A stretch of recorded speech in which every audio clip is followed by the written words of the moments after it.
At isa pa, kuripot ang boss natin. Hindi nagbibigay ng merienda. Kaya bumalik na kayo sa ginagawa nyo. Baka maabutan pa tayo rito na walang ginagawa.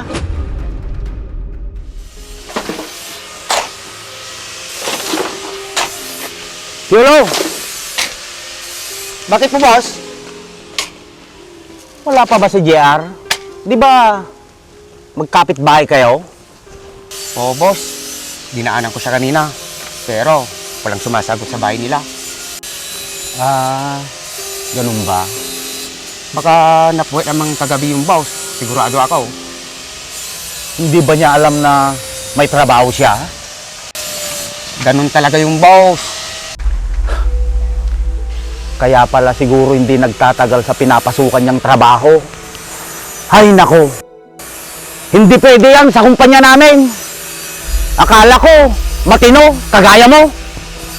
Kaya mo na yung boss. Kakausapin ko sa mamaya.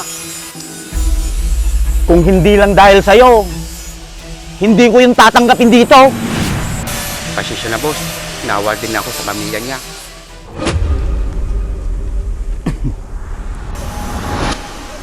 Boss, magandang umaga.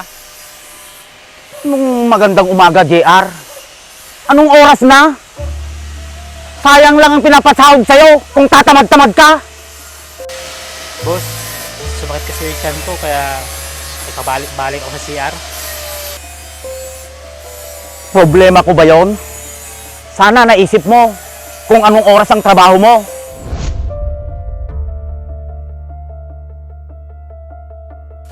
Isa na po ulit, boss. Kapag naulit pa yung JR, mas mabuti pang tanggalin na lang kita. Sige na, magtrabaho na kayo. Opo, boss. Kupad-kupad yung kumilos. Tanghali na.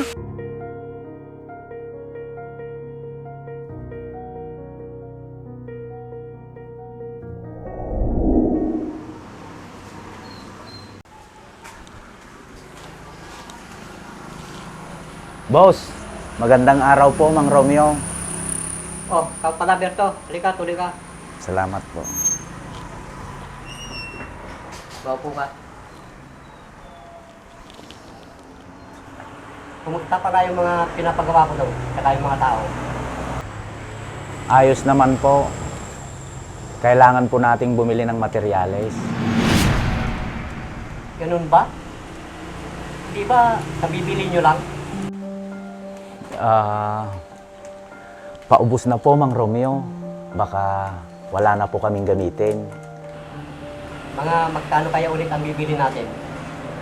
Mga 10,000 siguro, Mang Romeo. Baka kapag nagkulang, sabihan ko po kayo ulit.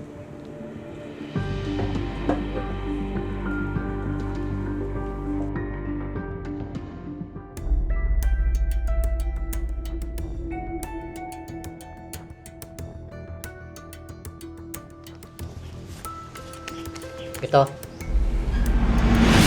Mga ilang linggo nyo pagagawin yun?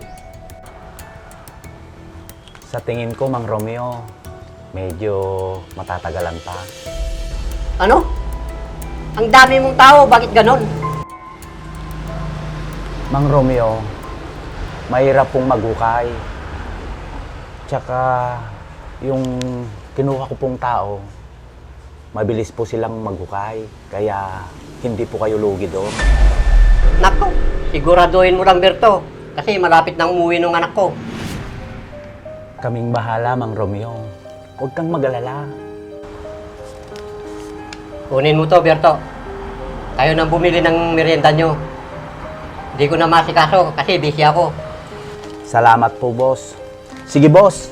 Hindi na po ako magtatagal. May pupuntahan pa po ako. Sige, Berto.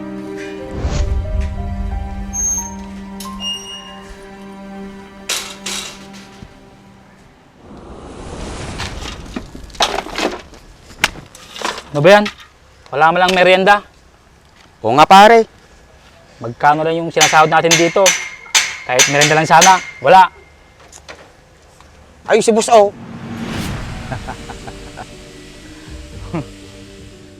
Bakit sa mga ibang nagpapagawa, may merienda? Tapos mataas pa yung sahod nila. Samantalang dito, Sulit na sulit ang trabaho. Tapos pagod pa. Kausapin kaya natin si boss. Sige, tara.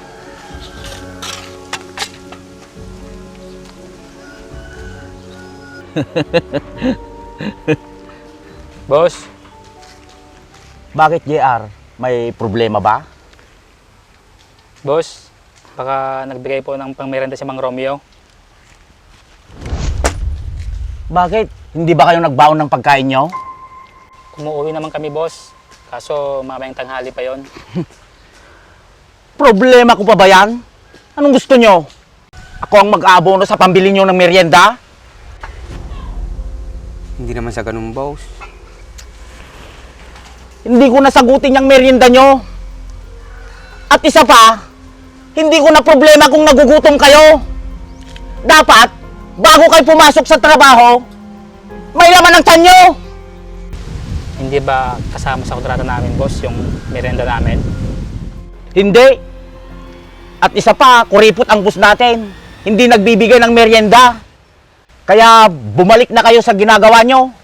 Baka maabutan pa tayo rito na walang ginagawa.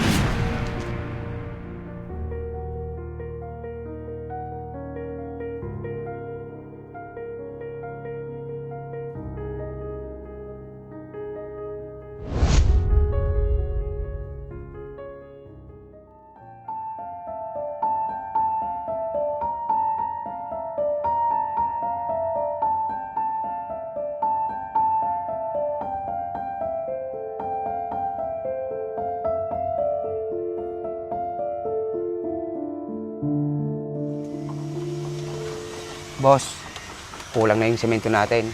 At kailangan din natin bakal at bato. Mayroon pa naman dyan ah. Mauubos na po yung mamaya kasi mag-aalo na kami. Ganito gawin nyo. Yung simento, tipirin nyo muna. Total, maraming tayong buhangin dyan. Pwede ba yung boss? Pwede yun. Wala pa kasing binibigay sa akin si Mang Romeo. At yun din ang bilin niya na pagkasyain ko daw yung budget. Paano yung mga bakal? Kunti na lang din, boss. Pagkasyain nyo na lang yung bakal. Habang wala pang nabibili. Baka magalit po si Mang Romeo. Ako ang boss nyo. Sa akin kay makinig, hindi sa kanya. Sige na. Malis ka na. Diskartehan nyo na lang muna.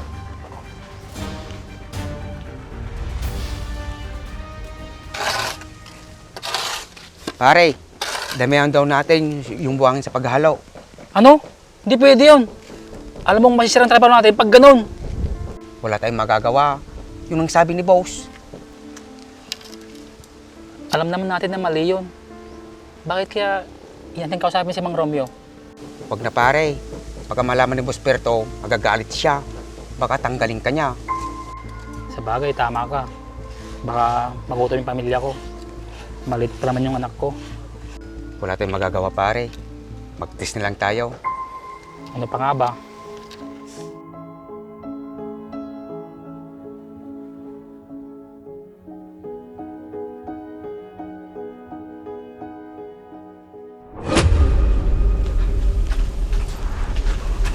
Boss, ano yan? Kayo munang bala dyan. Babalik ako kaagad.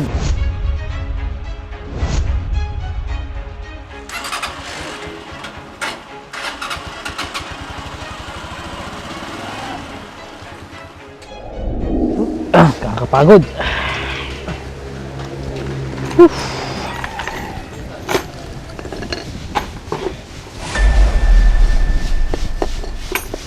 Kumusta kayo? Ayos naman po kami.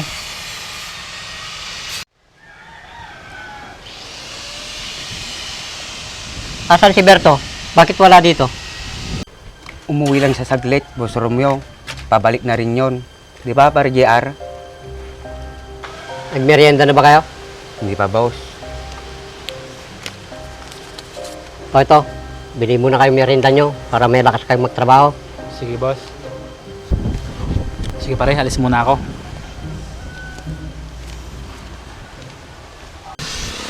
Matagal ka na bang nagtatrabaho dito kasama sila Berto? Ngayon ko lang po sila nakasama. Ganun ba? Medyo malaki na rin ang nagagastos ko dito sa pinagawa ko. Oo nga po. Ganun ba? Buti kasya yung sahod mo sa isang araw para sa pamilya mo. Pinagkakasya ko lang po. Hayaan nyo, pag natapos to, bibigyan ko kayo ng bonus. Talaga po. Salamat po. Galing din ako sa hirap, iho. Kaya alam ko ang pagod nyo. Mabait at hindi pala ko rito si Boss Romeo. Oh, bilisan mong magtrabaho dyan ah. Huwag pakupad-kupad. Yes, boss.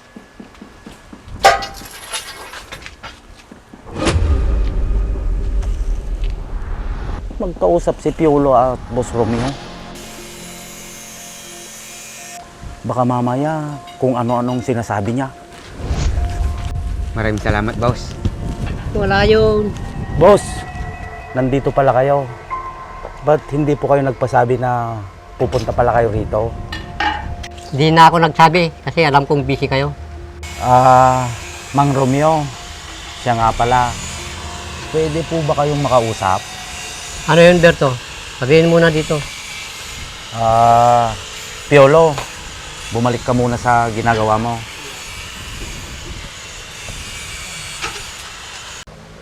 Ano ba yung gusto mong pag-usapan, Berto? Paubos na po kasi ang mga materialis natin. Baka kasi kapusin po tayo sa oras, Mang Romeo. Kaya sinasabi ko po sa inyo. Ganun ba? Sige, bukas, samahan mo ako para makabili tayo ng materyales. Wag na po kayong sumama. Ako na lang po ang bibili. At paparesibuhan ko na lang po para hindi na po kayo mapagod. Sige, may tiwala naman ako sa'yo. Paano? Ikaw nang bala dito. Sige. Alis na ako. Sige po, Mang Romeo.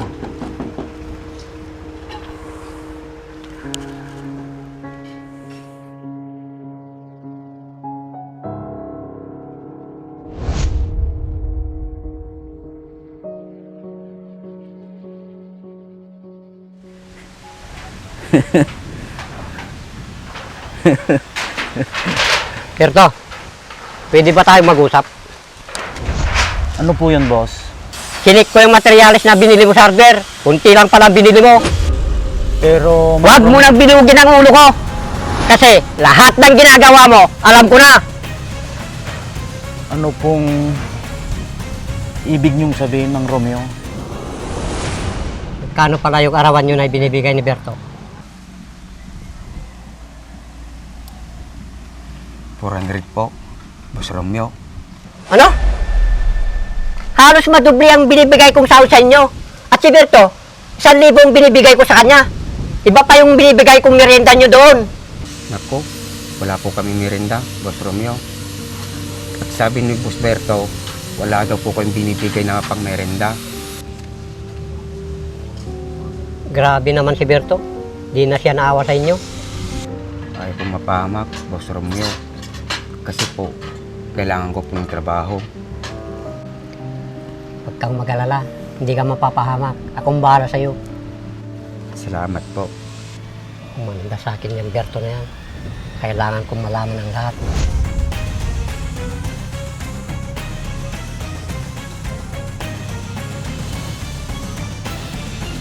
Pinagkatiwalaan kita, Berto, sa trabaho at pera.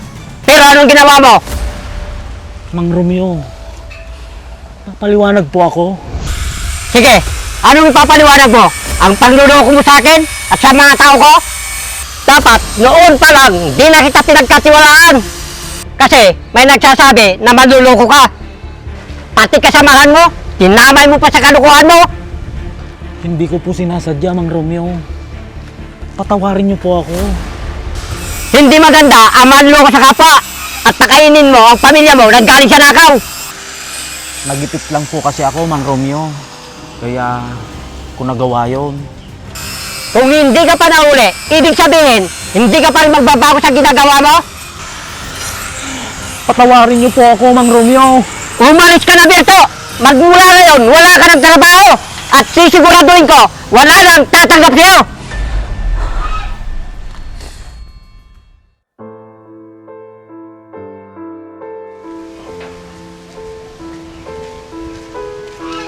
Boss Romeo, ano po nangyari?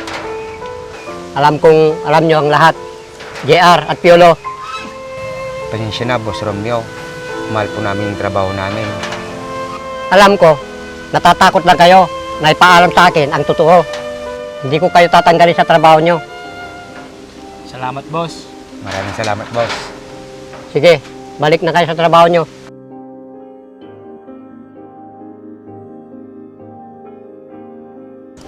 Ang tiwala sa isang tao ay mahalaga.